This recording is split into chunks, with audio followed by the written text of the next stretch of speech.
Hey, yo, how's it going, guys? SixftHax here for y'all today. My first match of the round 1 elimination portion of Brawl for All this time around. So if you guys may have missed, my pool battles was a couple great games. A link to both of those parts will be down in the description. As always, there's a little timestamp on your screen so you can go ahead and just jump right into the battle. But if you guys do enjoy this, you know what to do. Hit that thumbs up button down below. So we are facing off against Honey Badger, which is another person I've never played, which is what I've actually kind of been liking about Brawl for All, is that I get to play a bunch of new players, which is very exciting. Now, I only expected to make it out of the pool phase. Like, that was kind of going to be my end goal. And if I got further than the pool phase, I'd be happy. So the fact that we made it to round 1, if we lose round 1, then hey, it is what it is. I would still be very happy with my performance throughout this run here, just because I don't typically join these side tournaments, and I mentioned this before, I am not a big fan of 8-mon format. I don't know what it is, but I really don't like it. But hey, we made it to round 1 here, so hopefully we can win, and we'll see how things go. So taking a look at my opponent's team real quickly, the biggest threats, hands down, are going to be Weavile and Mega Gallade. Mostly Mega Gallade, because Weavile I feel like I can handle a little bit easier than Mega Gallade. Nidoking also looks very annoying to try to switch into depending on what set he's running. But because his Nidoking is really his best answer for my Mega Manectric, I kind of expect them to bring a more defensive Nidoking as opposed to an offensive one. So I'm hoping that that's what it's going to be, and then that way it'll be a little bit easier to switch into. And then between his two Z-mons of Xerxes and Araquanid, I'm not sure which one would be more threatening. Along with Suicune, I don't think he brings both water types. I think he definitely brings at least one though. So he's going to leave either webs or he's going to leave a giant nuisance in the form of Suicune, because if he brings both, then that just makes his team way weaker to my Mega Manectric.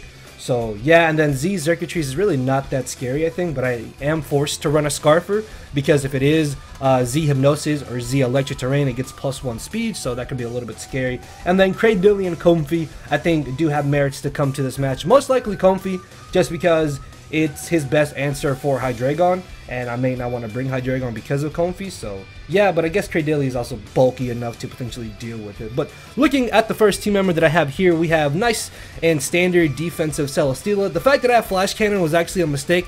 I thought that my opponent had Avalugg on their team, which as you can clearly see, there is no Avalugg, so I really wish I had actually put Heavy Slam.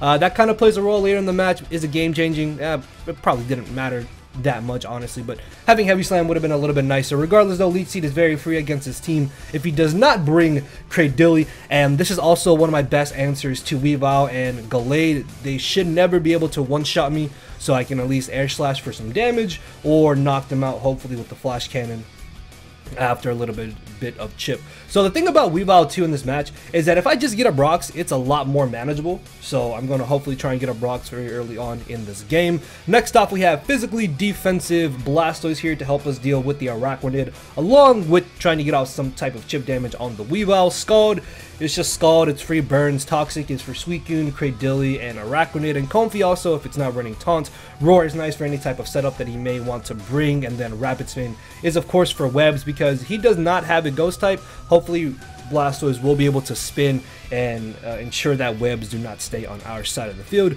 Next up, we have Choice Scarf Nidoking. This is the one set I'm very iffy about. I don't know if this set's necessarily going to be doing entirely too much, but as I mentioned, I'm basically forced to bring a Scarfer, and I figured Scarf Nidoking was probably going to be a lot better than something like Scarf Hydreigon in this match, because if you look at his team, his entire team is grounded, and because Araquanid doesn't have any good reliable form of recovery, once Araquanid is gone, I just kind of get the spam Earth Power for free, which is nice. And then Stealth Rocks is very handy on Nidoking, because this is definitely going to force some switch outs, so I can hopefully get up rocks, and then from there I will be able to deal with the rest of his team, because late game I guess Nidoking could sweep with the Scarf, but if I give Araquanid too many free turns to switch in, that could be a little bit bad. And then obviously Suicune just eats Earth Powers for days, and then Comfey can Calm Mind, and just there's so many negatives to the Scarf set, but the benefits are a little bit worth it. I think that as long as I don't misplay with Nidoking, we should be fine.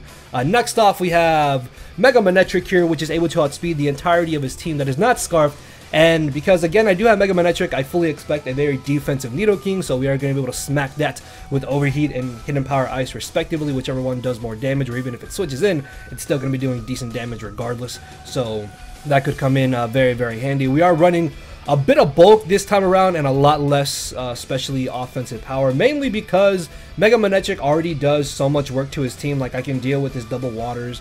Comfy I can always Volt Switch against into Nidoking and Celesteela.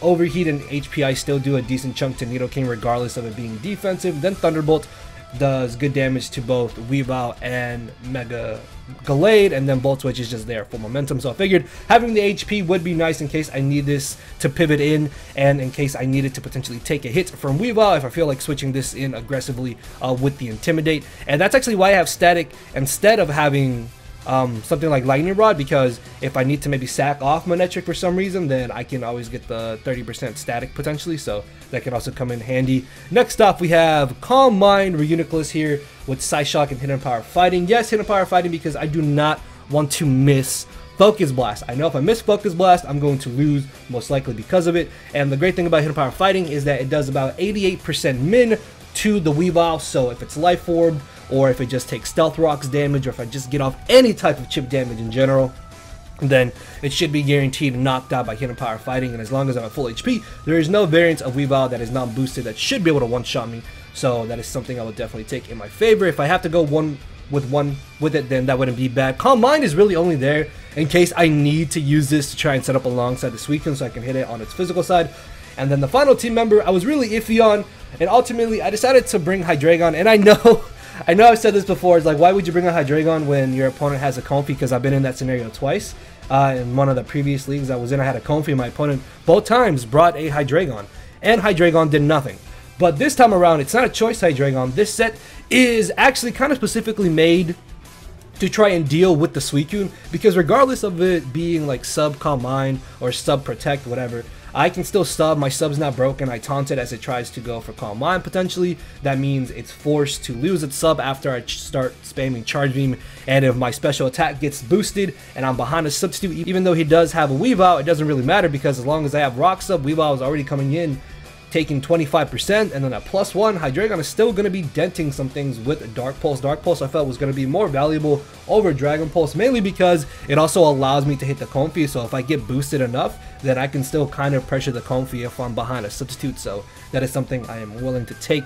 But yeah, outside of that, Hydreigon I don't necessarily think is going to do entirely too much in this match, and then Deontay, and then Decidueye I felt didn't have the best matchups either. So let's go ahead and get into the battle. Alright guys, so we got the matchup here. For those of you who may have skipped to this point, this is going to be the first round of the elimination portion of the Brawl for All this time around. What that means is that if we lose this game, we are out of the Brawl for All for good. But if we win, we go on to round 2, which is pretty cool. I didn't expect to make it out of pools. Making it out of pools was my goal, and we were able to fulfill that goal. So if we win round 1 here, that would just be even better, and we can see how far we go from here. So the other 2 Pokemon that my opponent had besides these 6 on the screen were Suicune and the Cradily. I was not sure if Cradily would come, and I was also kind of up in the air on whether or not he would bring either Araquanid or Suicune. Luckily, he brought Araquanid and not the Suicune. However, the Araquanid with webs is going to be very, very annoying. Hopefully, my Rapid Spin Blastoise will be able to try and prevent webs from being up for the entirety of this battle. Biggest threats offensively wise, easily Mega Gallade, if it sets up, could be very scary. Weavile is difficult to switch into, and so is Nidoking if it chooses to be offensive. Xerkatries, I have no idea what it's gonna run. Same for Comfy. Comfy could just be like Taunt or Defog. Calm Mind, maybe Leech Seed would be super annoying to potentially deal with, and then I expect the Araquanid to just kind of be webs. So looking at potential lead matchups, I figured that my best lead was most likely just going to be my Nidoking, because depending on what he led with would determine on whether or not I could either go for my rocks turn 1 or potentially get a KO immediately, because I am scarfed. So I decided to go ahead and lead off with my Nidoking here, as he ends up leading off with the Comfy. So Comfy can't typically do anything to Nidoking, which is why I choose just to go ahead and get on my rocks as he U-turns into the Gallade. The fact that he's got U-turn on Comfy now tells me that he most likely is not going to be a Calm Mind variant, and that's actually very, very good for me, because late game Calm Mind Comfy, if I were to lose my Celesteela and my Nidoking, could be a little problematic, so that means I no longer have to worry about it. However, though, in comes Gallade, but it does take the nice little chip damage from rocks as I make an aggressive switch into my Celesteela. I should be able to live anything this thing wants to go for. and then potentially go for an air slash or go for the leech seed. I figured that leech seeding here might be better because he may not want to risk me living a hit and then potentially attacking him with a flying stab move, which is why I stay in and go for the leech seed, but he ends up going for the thunder punch as I miss my leech seed here. Now this kind of plays a role later in the match, and I'll talk about it when we get to it, but getting off that chip damage would have been really nice because it also meant that my Celesteela would have been at a bit more amount of HP, but it's fine as I'm going to decide to go for the air slash now in case he did want to just go for an aggressive move there, or maybe thinking that I would try to switch out. It turns out that he is running the Babiri Berry, which means my flash cannon does 0, and this is where me having heavy slam would have actually been better because I thought my opponent had an Avalugg, so I was like, oh, I'll have flash cannon, but no, they didn't have an Avalugg. So yeah, that was a mistake on my part. I'm pretty sure heavy slam would have done like 20% more probably because Comfy's physical defense is way lower than its special defense. So he does end up going for the U-turn here. I figured that lead seeding was regardless my better play because whatever comes in I chip down, I get to keep my Celesteela kind of healthy, and then I can protect on the circuitries as he actually ends up pulling a switch into his Nidoking. I don't really know what this Nidoking is going to do. As you saw here, it turns out that he actually has a Super Fang, which first off I was not expecting that whatsoever. I thought he was just going to go for like Thunderbolt maybe, or he was going to go for the rocks, or maybe he was going to go for Earth Power or Sludge Wave expecting me to switch out. So again, I really felt like staying in with Celesteela was my better play, but because he has Super Fang, now I'm thinking that maybe he has no way to actually touch my Celesteela. So I'm gonna stay in here and just try to chip this thing down as much as possible because again, Nidoking is really his only answer for my Mega Manectric, and any damage I can get off on that is gonna be very good for me in this match as I go for the flash cannon here. This was actually the worst play I could have made. Going for leech seed or air slash by far were the most beneficial plays I should have gone for. Honestly, just going for a third leech seed in a row would have been the best play I could have done because whatever comes in, I get chip damage off one, and I'm able to keep Celesteela a little bit more healthier. And having Celesteela this healthy means that I could still potentially take on the Nidoking because at this point, I'm like 90% sure it doesn't have Thunderbolt or a fire type move to hit my Celesteela. So I can switch this in on Nidoking and the Comfy, and that's just free leech seeds until he eventually feels like risking Xurkitree's, Mega Gallade, or Weavile to come in and try to force me out or knock me out. So yeah, going for Flash Cannon here was definitely the worst play I could have done because it does negligible damage to the Araquanid. However, though, it's not that big of an issue as I do have a Rocky Helmet Blastoise in the back here. So even though he was able to get up his webs, I'm going to immediately go for the Rapid Spin. He does not have a single Ghost type, which means there is no drawback to me going for the Rapid Spin. And if anything, I'm okay with rocks being up. I just do not want sticky webs up in this battle whatsoever. If webs goes up, then my Scarf Nidoking is useless, and the speed on my Mega Manectric is useless, both of which are able to outspeed the entirety of my opponent's team unless he reveals to have like Scarf Weavile in the back, which could be very likely just because it is a little bit difficult for me to switch into knockoffs with my team here. So regardless, in comes Nidoking. I don't want to take any huge hit, so I'm going to bring in my Reuniclus thinking that he may want to go for the rocks, as he actually just goes for the Super Fang once again, allowing me to go for the recover the next turn here, which also had me thinking he probably doesn't actually have any move that can knock out my Reuniclus at 50%. So I really don't know what this Nidoking is running. I should have asked him after the battle, but Nidoking escaped my mind, and now rewatching this, I'm trying to figure out what exactly he could have had on the Nidoking. Regardless, though, in comes the Araquanid. Obviously, I do not want to stay in here. I still have my Blastoise. I don't mind taking any type of hit because I do have the Rocky Helmet, and it looks like he does not have leftovers of his own, which means I can go for the Toxic here. Even if he gets up the webs, Rapid Spin is still very, very free on my part, as he makes a nice play here, brings in the Weavile, most likely knowing that I do not want webs on my side. Like, getting rid of webs is my immediate priority as he gets them up, so he was able to take advantage of that, brings in the Weavile, and now this is a little bit of a bad spot because I could stay in with my Blastoise to take the knockoff, but then that means that Araquanid is going to have an easier time later in this match potentially getting up webs. So I need to switch out here, and the most expendable thing that I have is unfortunately going to be my Celesteela. Like, yeah, it is going to be nice to be able to spread the leech seeds on Nidoking and the Comfy, but if this Weavile comes in for free too many more times, eventually is going to be able to pressure me enough and it's going to be able to win the battle for my opponent. So I need to choose something to sack here. There's nothing else I can realistically switch in here. I could have been aggressive and maybe brought in my Netric and hoped for the para, but if he was banded, then that could have been a little bit bad. Or if he's life orb, he could gone for knockoff and then into Ice Shard. Might have knocked me out. Actually, maybe switching in this Netric might have not been that bad.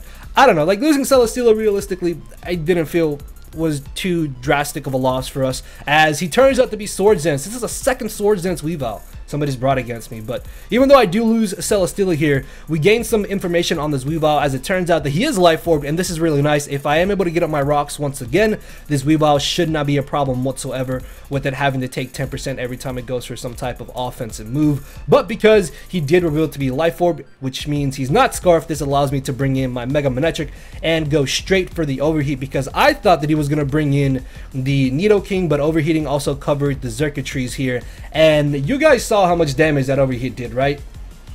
I did 27%. This is 100% assault vested Xurkitries. There is like no other set that would have taken that little from an overheat, as he makes an excellent play into the Hidden Power Ice on my Nidoking here. I'm gonna go straight for the Earth Power, and this is where me missing that Leech Seed earlier really matters, because I did 45%. He would have taken 12% from the Leech Seed, putting him at 38%, which means I could have just gone safely for another Earth Power in this scenario.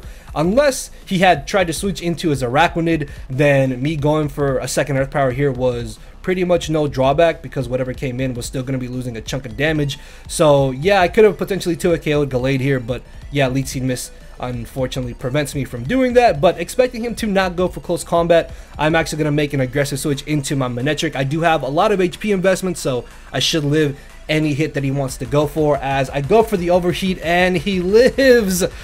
Oh, that was really annoying, because I thought about going for the Thunderbolt or the Volt Switch, but the reason I didn't is because he still has Nidoking at 71% HP. He still has Xurkitries at 55% HP, which means even after an overheat, both of those are not going to drop. So I figured if he were to switch here, then it's actually good for me to try and continue chipping down Xurkitries and Nidoking, because once both of those are gone, Mega Manectric basically goes in, or if I get rid of Nidoking, Manectric still goes in. So I figured overheat was probably my better play in this scenario, because I hit whatever came in, and he's not going to switch in an Araquanid on a Mega Manectric, but he stays in, and I'm not sure if I can live a close combat, but if I can, then if he has Shadow Seek, he may be able to knock me out, so it's going to probably be a 50-50 on what exactly I want to do the following turn. But he ends up mispredicting, going for the knockoff, most likely thinking I would Volt Switch into my Reuniclus, which honestly is not a bad play whatsoever, because it was very aggressive for me to leave in my Manectric here. I even checked the calcs and I knew I wouldn't knock him out, but regardless, I needed to be aggressive